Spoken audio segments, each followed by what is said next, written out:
"Shut the fuck up." Along with glass smashing and a thud. With my heart trying to burst out of my chest, I dropped the shopping at the door and rushed inside. I heard another smash before I reached the room, finding glass and ceramic strewn across the floor. Alfie was on the kitchen table, screaming so hard his yellow face was turning shades of purple. "Shut up. Shut up."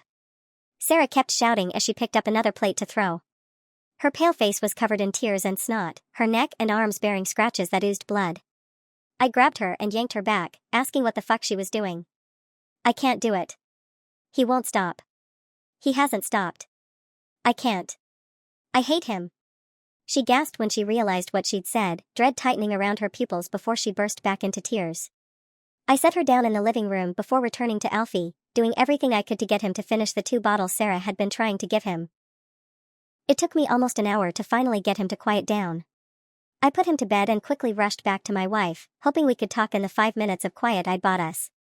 Sarah was sat on the sofa rocking back and forth as she cried, her hands balled at her ears with clumps of hair that she'd ripped out. I crouched down in front of her, placing my hands on her bouncing knees. "Can you look at me?" I asked. She shook her head rapidly. "I can't do it, Jack. I don't know what to do. I don't know how to fix it. I wanted to hurt him. But you didn't." I cut her off. "He's I caught myself, because fine was the last word I'd used to describe any of this. "He's not hurt." I didn't know what else to say. Sarah was the capable one. Sarah was the one with the answers. What the fuck could I do? Eventually I found the words. I suggested that maybe we needed some time to ourselves. I could call my mom and ask her to watch Alfie for a bit, and we could go out together, or stay in, or do anything we wanted. Feel like people again. She shook her head and tearfully argued that it wouldn't be right to dump Alfie on anyone, especially my arthritic mother who would have had to drive down from Scotland. Because that's Sarah, a stubborn bitch. She'd rather die than let someone else carry her problems for her.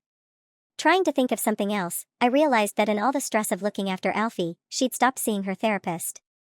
So, I suggested she start going again, and she sobbed harder, murmuring to herself about being a terrible mother. I held her until Alfie started crying again. A few days that melded together later, and Sarah had a meeting with her shrink. I encouraged it but also dreaded having to be alone with my infant son. His screams bursting through my eardrums as I mixed formula until my fingers ached. But much to my surprise, a little bit after Sarah left, Alfie was quiet. It took me a bit to realize, my fatigued body in autopilot. But at some point, I realized the screaming I was hearing was just the echoes in my head, and Alfie was laying in his crib perfectly tranquil. It terrified me at first. I thought he was sick or hurt, but when I picked him up, he was fine. I sat in my living room, rocking him in my arms as I watched the television. Like I used to just after he was born. Like I used to before that day Sarah took him out. And though he was still bony, and yellow, and fussed for feeding every half hour, he wasn't screaming. I racked my mind wondering what I did to calm him down. But the only difference I could find was Sarah's absence. My heart felt heavy at the prospect of telling her. I thought she'd read into it in a bad way. It had to be a coincidence. But there was no way she'd think that. My fears were in vain though. When she returned home, she seemed okay, quiet. Maybe a little cold. I chalked it up as the comedown from an emotional conversation. But when she looked at Alfie in my arms, there was something in her eyes that almost made me wince. I don't really know how to put it in words. Not hate. Not apathy. Suspicion. She seemed withdrawn for the rest of the day, not going anywhere near Alfie. Again, I just assumed maybe whatever she'd discussed with the shrink had left her emotionally drained. I considered asking her about it but figured that that wasn't the kind of thing that should be shared, even with me. I decided just to give her space and time to figure herself out. What I would give to go back and change that decision. Maybe we could have worked it out together. Maybe I could have helped her. She watched me feed Alfie and put him to bed, and when I pushed through my worry and expressed amazement in how he was still quiet, she just shrugged. She volunteered to watch over him that night to make up for leaving me alone and encouraged me to get some sleep. I suggested that maybe she come to bed too. That maybe whatever it was that was wrong is now over. Maybe it was just colic. That he's quiet now, and we'd be able to get some real rest. I was halfway begging. I just wanted to share a bed with my wife again.